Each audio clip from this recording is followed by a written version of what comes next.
وخير الهدي هدي محمد صلى الله عليه وسلم وشر الأمور محدثاتها وكل محدثة بدعة وكل بدعة ضلالة وكل ضلالة في النار. خۆشەویستەکانم مسلمانە بەڕێزەکان،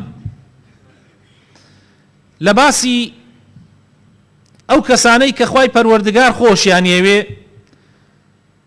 لە خوتبەکانی پێشوە ئێمە باسی چوار ئەو لەو کەسانەمان کرد کە خوای تەعالا خۆشیانیەوێ، لە قورئانە فەرموویەتی خوا خۆشیانیەوێ. پێنجەمی ئەوانەی کە خوای تەعالا خۆشیانیەوێ متطهرون خوای تەعالا لە قورئانە لە دوو شوێنە باسییانەکا کە خۆشیانیەوێ. لە سوورەتی بەقەرە لە ئاەتی 222 خوای تەعالا أفرمي فإذا تطهرن فأتوهن من حيث أمركم الله إن الله يحب التوابين ويحب المتطهرين. واتا أجر هاو سركانتان باقبونا ولا عادو سوري مانغانا أو بتشنا لايانا ولو شوينوا كخواي تعالى أمري كردوا كشويني من البونا خواي تعالى توبكارانو پاک راگرانی خۆشەوێ. هەروەها خوای تەعالا لە سوورەتی تەوبەیە لە ئاەتی 108 خوای تەعالا ئەفەرمێ لا تقم فيه أبدا لمسجد أسس على التقوى من أول يوم أحق أن تقوم فيه رجال يحبون أن يتطهروا والله يحب المطهرين. لناو أو مزگەوتەیە نوێژ مەکە کە منافقەکان و دوڕۆکان دروستیان کرد. لە سەردەمی پێغەمبەرا صلی الله عليه وسلم منافق و دوڕۆکان مزگەوتێکیان دروست کرد تاوەکو ببێتە مەڵبەندی کۆبوونەوەیان لەوێ و یەکتری ببینن و لەوێوە دژایەتی خوا و پێغەمبەری خوا بکەن صلی الله عليه وسلم. بە ناوی مزگەوتەوە شوێنێکیان دروست کرد. خوای تەعالا طبعا داوایان لە پێغەمبەر کرد صلی الله عليه وسلم پێغەمبەر بێ نوێژی تیا بکا وەکو مبارەکی ئیفتتاحی مزگەوتەکەیان بکا. بەڵام خوای تەعالا لە قورئانی پیرۆزە ئەفەرمێ ئەی محەممەد صلی الله عليه وسلم لەناو ئەو مزگەوتەیە نوێژ مەکە، چونکە ئەوە مەڵبەندی نیفاق و کوفر و دووڕوویە. لە مزگەوتێکان نوێژ بکە کە لەبەر خاتری خوا ئەساسەکەی دانراوە، بنچینەکەی لەسەر تەقوا و خواناسی و خۆپارێزی لە نافەرمانەکانی خوا دانراوە. لەوێ نوێژ بکە، ئەوە حەقترە و شایەنترە کە تۆ نوێژی تیا بکەی. ئەو مزگەوتانە پیاوانێکی تایە حەز لە پاکێتی ئەکەن و خوای تەعالاش پاکڕاگرانی خۆش ئەوێ. طبعا دوای ئەم ئاەتە صحابەکانی پێغەمبەر صلی الله عليه وسلم زانیان کە خوای تەعالا مەبەستی مزگەوتی قوبایە کە یەکەم مزگەوتە لە ئیسلاما دروست کراوە، مەبەستی ئەوەیە. بۆیە پرسیاریان کرد لە ئەهلی قوبا ئێوە چیەکەن وا خوای تەعالا ئاوا وەسفتانەکا کە خوای تەعالا ئەفەرمێ پیاوانێکی تایە حەز لە پاکێتی ئەکەن. طبعا پیاوان لەیرە مەبەست بەس پیاو نییە، مەبەست پیا و ژنە، یعنی هەر کەسێ پیاوەتی و شەهامەتی تیابێ ئافرەتیش بێ هەر پیاوە، بەس هەر کەسێ شەهامەت و مەردایەتی تیانە بێ پیاویش بێ هەر ژنە. بۆیە خوای تەعالا ئەفەرمێ پیاوانێکی تایە، یعنی کەسانێکی تایە حەز لە پاکێتی ئەکەن و خوای تەعالایش پاکڕاگرانی خۆشە بێ. ئێوە چیەکەن؟ تا ئەو کاتە مسلمانان هەر بە بەرد خۆیان پاکە کردەوە، تا ئەو کاتە مسلمانان لە کاتی تاراتگرتنە بەس بە بەرد خۆیان پاکە کردەوە و دروستیشە ئینسان بە سێ بەرد خۆی پاک کاتەوە. بەڵام دیارە پاکێتی بەرد وەکو پاکێتی ئاو نییە. ئەهلی قوبا بە ئاو خۆیان پاکە کردەوە. جا لەوێ کاتێک ئەم ئاەتە دابەزی وتیان وەڵڵا ئێمە بە ئاو خۆمان پاکەکەینەوە، فەرمویان ئەمەیە. خوای تەعالا ئەفەرمێ فيه رجال يحبون أن يتطهروا والله يحب المطهرين.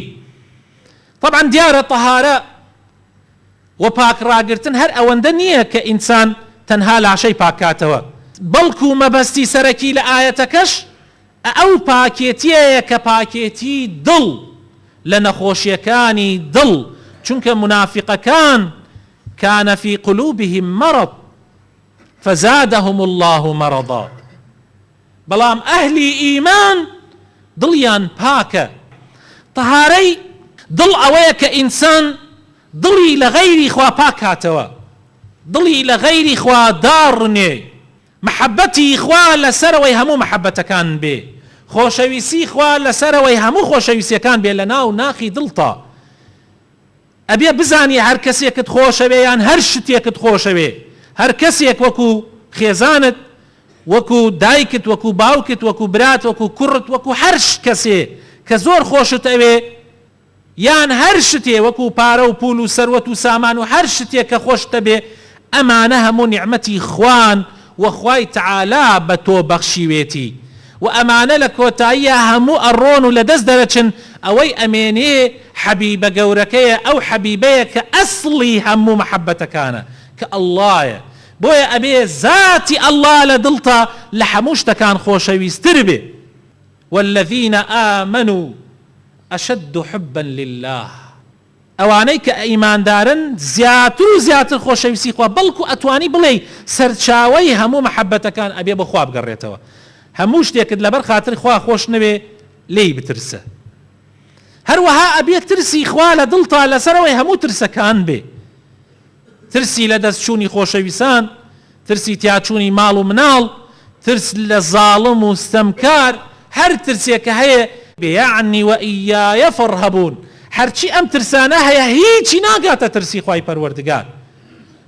کاتێ تۆ جاری وا هەیە لەبەر خاتری زەلامێک، لەبەر خاتری کەسێک گوناح ناکەی، تاوان ناکەی، لەبەر خاتری کەسێک خۆت ئەپارێزی، لە چاوی کامیرەیەک جاری وا هەیە خۆت ئەپارێزی لە زۆر شتێ، ئەی ئەبێ بیرکەیتەوە کە خوای تەعالا نەک بەس ئەدبینێ، بەڵکو خوای تەعالا ناخیشت ئەبینێ، دڵیشت عەلیمون بذاتی الصدورە.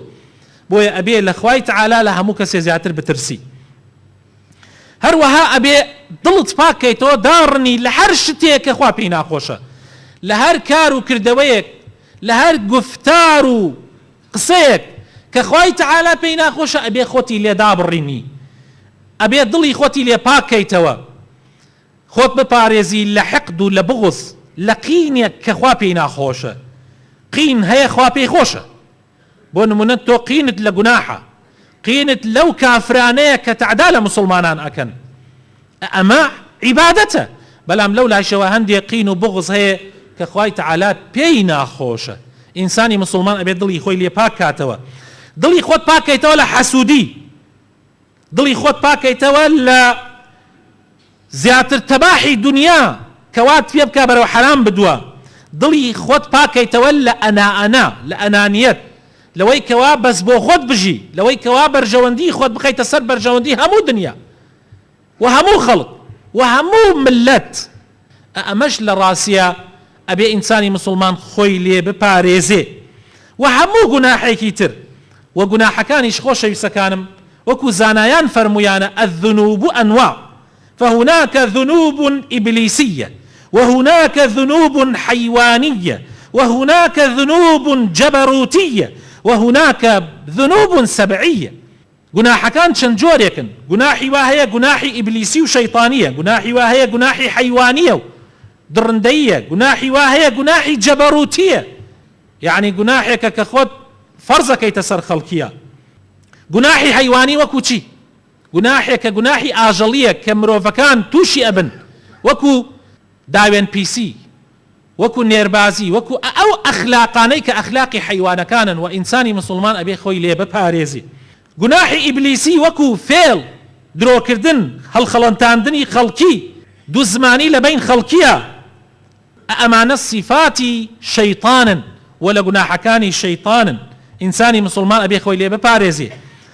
گوناحی دڕندەیی سەبعی وەکو زۆرکردن لە خەڵکی، ماڵ داگیرکردنی خەڵکی، شانازیکردن بە نەسەب و بە پارە و بە پول و بە هەندێک شتی دنیاییەوە کە ئینسانی مسلمان نابێ شانازی پێوە بکە. ئینسانی مسلمان لەو کەسانە نییە کە شانازی بە بنەماڵەیە واکە، چونکە تۆ بنەماڵەتی خۆت نییە، خوا پێتی داوە. ئەسڵن تۆ لە دایک بووی نازانی لە چی بنەماڵەیەک بووی. شانازیکردن بە پارە و پولەوە هەموو هی خوایە، شانازیکردن بە عەقڵ و زانستەوە کە خوای تەعالا عەقڵێ زیاتری پێداوە هەمووی هیبەتی خوایە. هەروەها تاوانی جەبەروتی وەک ئەوە وایە تەکەبور بەسەر خەڵکا بکەی، فیز بەسەر خەڵکیا بکەی، یعنی وا بزانی خەڵک لە تۆ کەمترن، لە تۆ پلەپایەیان کەمترە، تۆ ئەبێ لە خەڵک زیاتر بی، صیفاتەکانی خوا بۆ خۆت داگیرکەی کە بریتیە لە کیبریا. کبریا صفاتی خوایە، نابێ عەبدەکان شانازی پێوە بکەن یا لە خۆیانە هەیە لە گیانیانە هەبێ. پێغەمبەری خۆشەویست صلی الله عليه وسلم لە حەدیثێکی صحیحە کە ئیمامی مسلم ئەیگەڕێتەوە ئەفەرمێ هەر کەسێ یەک مسقالە زەڕە کیبر لە دڵیا هەبێ ناچێتە بەهەشتەوە. لا يدخل الجنة من كان في قلبه مثقال ذرة من كبر. يك مسقالة ذرة كبر لدلتها بناتي تبهشتوا. دەی کەسێک ئەگەر هەر هەموو عالم لە خۆی بەکەمتر بزانێ وا بزانێ ئەم ئەبێ بەسەر هەموو خەڵکیە هەیبێ. جا خۆشەویستەکانم ئەمانە لەو صفاتانن کە ئینسانی مسلمان ئەبێ خۆی لێ بپارێزێ و دڵی خۆی لێ پاکاتەوە. صفاتێکی تر هەن کە بریتین لە طهارە لە ئەنجاس، واتە ئینسانی مسلمان ئەبێ لاشەی پاک بێ بە تاراتگرتن، بەوەی نەیە لە پیسێک بدا لە کەلوپەلەکەی، بەوەی نەیە لە پیسێ بدا لە لاشەی، هەروەها خۆپاکردنەوە لە لەشگرانی، هەروەها دەستنوێژگرتن لە کاتێکا کە تو عیبادەتەکان ئەنجامە دەی وەکو نوێژ و تەوافکردنی ماڵی خوا، تەوافکردن بە دەوری ماڵی خوایە. ئەمانەش تەهارەیەکی حسین. ئینسانی مسلمان کەسێکی پاکە، جەستەی پاکە، ناخی پاکە، جلوبەرگی پاکە، ماڵی پاکە، وڵاتی پاکە. پێغەمبەری خوا صلی الله عليه وسلم ئەفەرمێ با کۆڵان و شوێنەکانتان ئەو شوێنانەی کەوا ئینسانی مسلمان تایە ئەژێ و تایە ژیان بەسەرە با ئەفەرمێ پێغەمبەری خوا صلی الله عليه وسلم ئەفەرمێ با پاک بێ، پاک ڕایگرن وەکو جوولەکە مەبن. یا سبحان الله، ئیسا ئەتوانی بێژی وعکسەوە بۆ تۆ ڕێک عکسەوە بۆتەوە. ئەو شوێنانەی کە شوێنی گەشتکردن و سەیرانکردنە کە زۆرێک لە مسلمانان ئێستا بەهۆی حاڵەتی مادیەوە، بەهۆی ئەم زروفی مادیەوە کە دروست بووە، تەنانەت خانووەکانیشمان بە شێوەیە دروستمان کردووە پارچەی حەدیقەی تیان نییە، خانوویەکە گشتی کاشیە و سەبە و چەمەنتۆیە و دەور و بەری، ژیانمان زیاتر لەگەڵ مادە و لەگەڵ مۆبایل و ئەنتەرنێت و ئەو شتانەیە بەسەر ئەبین. وامان پێ هاتووە پێویستمان بە تەرویحە، ماوەی جارێک پێویستە ئینسانی مسلمان تەرویح بە نەفسی خۆی بدا و ئەوەش دروستە و حەڵاڵە ئینسانی مسلمان گەشت بکە، ئینسانی مسلمان دەرچێتە دەرەوە تەرویح بە نەفسی خۆی بدا و تەرویح بە ماڵ و مناڵیشی بدا. ئەمە شەرعەن دروستە، بەڵکو سنەتیشە. السائحون والسائحات صفاتی ئیماندارانە. قل سیروا في الأرض ئەمری خوایە ئینسانی مسلمان بەسەر زەویا بگەڕێ، بەڵام سەیران و شتەکانمان ئەبێ بە پێی شەرع بێ، بەو شێوازە بێ کە خوا ئەیەوێ. لەیرە لە خوتبەی یەکەمان من ئاماژە بەوە ئەکەم کە پێویستە ئەو شوێنانەی ئەڕۆینە ناوی، تایە ئەژین، ماڵ بێ، شوێنی سەیرانگارمان بێ، ئەگەر بۆ سعاتێکیش بۆ دقەیەکیش بچنە ناوی ئەبێ بە پاکی و تەمیزی ڕای بگرین. ئەوە صفاتی ئیماندارە. پێغەمبەری خوای صلی الله عليه وسلم لە حەدیثە ئەفەرمێ الطهور شطر الإيمان، ئەفەرمێ پاکڕاگرتن بەشێکە لە ئیمان، یان ئەتوانی بڵێ نیوەی ئیمانە، لە تێکە لە ئیمان. ئینسانی مسلمان ئەبێ پاکێتی لەسەرەوەی هەموو شتەکانی بێ، لە هەموو کاروبارێکە ئەبێ پاکی ڕابگرێ. هەروەها لە ئادابەکانی تری گەشت و گوزار ئەبێ شوێنێک هەڵبژێرێ بۆ گەشت و گوزار کە تووشی گوناحی نەکا، شوێنێک بێ کە خۆی و ماڵ و مناڵی بپارێزێ لە گوناح. ئینسانی مسلمان نابێ بچێتە شوێنێک کە شوێنی گوناح بێ، گوناحی چاو بێ، گوناحی گوێ بێ، گوناحی جەستە بێ. هەروەها پێویستە ئینسانی مسلمان شوێنێک بۆ گەشت و گوزاری خۆی هەڵبژێرێ کە بتوانێت تایە عیبادەتی شەرعی ئەنجام بدە. یعنی مەسەلەن نەچی بۆ شوێنێ ڕۆژی جمعە بچی بۆ شوێنێ نوێژی جمعە لەدەست بدەیت، یا بچیتە شوێنێ لێ نەتوانی نوێژەکەت بکەیت. حیفە ئینسانی مسلمان لەبەر خاتری گەشت و گوزار کە سنەتێکە و کە تەرویحێکە بۆ نەفس، ئینسان بڕوا نوێژی جمعە لە دەست بدە. هەروەها خۆشەویستەکانم ئەبێ ئینسانی مسلمان ئەڕاتە هەر شوێنێ بیر لە نیعمەتەکانی خوای گەورە بکاتەوە، ئەڕۆیتە ئەو دەشتە بیر لەو بەهارە بکەرەوە کە خوای تەعالا پێش چەند مانگێک وا نەبوو، بەڵکو خوای تەعالا بەم بارانی ڕەحمەتە ئەم هەموو جەوە خۆشەی بۆ تۆ دروست کردووە. بیر لە شاخ و لە کێوەکان بکەرەوە، بیر لە ڕووبار و دەریاکان بکەرەوە، بیر لە دار و درەختەکان بکەرەوە. ئەمە هەموو مەخلوقاتی خوان، هەموو بە بێدەنگی پێمان ئەڵێن لا إله إلا الله.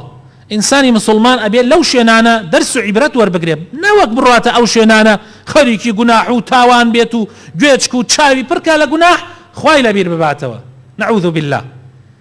هەروەها ئەبێ ئینسانی مسلمان بە تایبەت لەو شوێنانە ئاگای لە چاو بێت، چونکە بە طبیعەت ئەو شوێنانەی کە شوێنی سەیرانگایە، یعنی ئەوائیل خێزانەکان تێکەڵ ئەبن، نزیک ئەبنەوە لە یەک.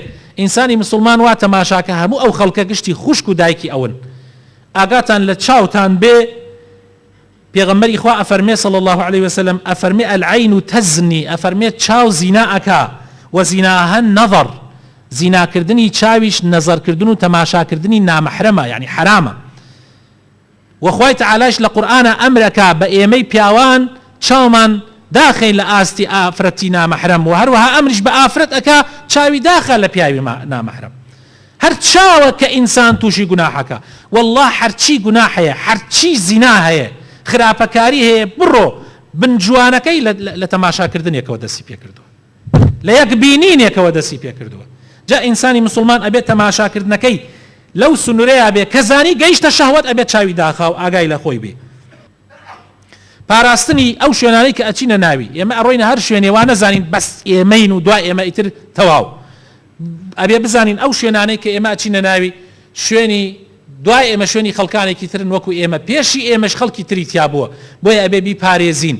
ئەبێ پاراستن وەکو چۆن پاکێتێکی ئەپارێزی، واجبە لەسەر شانت ئەو شوێنە کە هەڵسیای دوایی وەکو خۆی وابێتەوە کە هاتیتە ناوی، بەڵکو ئەگەر پێشە هاتی پیسێکت بینی ئەویش پاکەیتەوە. ئەبێ ئاوا پاراستنی هەموو ئەو شتانەی کە لەو شوێنانن.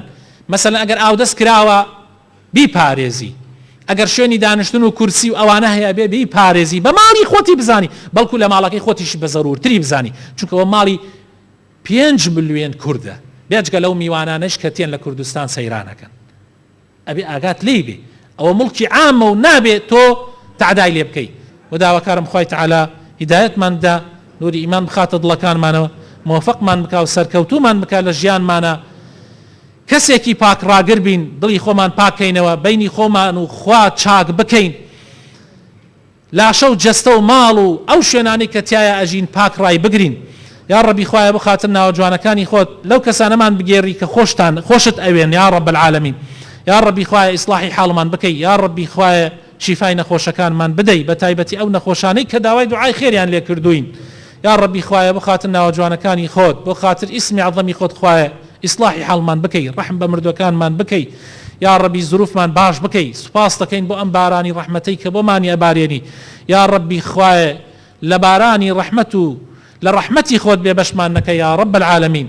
خوایە بەرەکەت خەیتە هەموو خێر و بەرەکەتی ئەم وڵاتەوە، یا ڕەبی بەرەکەت خەیتە سەروەت و سامانمانەوە، یا ڕەبی بەرەکەت خەیتە ئاو و کارەبامانەوە، یا ڕەبی خوایە وڵاتمان ئەمن و ئاسایشی تا بەرقەرار بکەی، کوردستان لە هەموو بەڵاو و مصیبەتێک مەحفوظ بکەی، کاربەدەستانی هەموو جارێ هەموو کاتێ پیاوی باش و پیاوی ساڵح بن.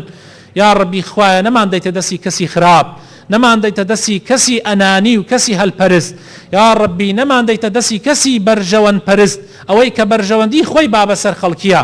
یا ڕەبی خوایە بۆ خاتر ناوە جوانەکانی خۆت، بۆ خاتر ئیسمی عەظەمی خۆت، هەر دوژمنێک تەماحی کوردستانەکە، تەماحی وڵاتمان ئەکا، خوایە بە دەردی خۆیەوە مەشغوڵی بکەی.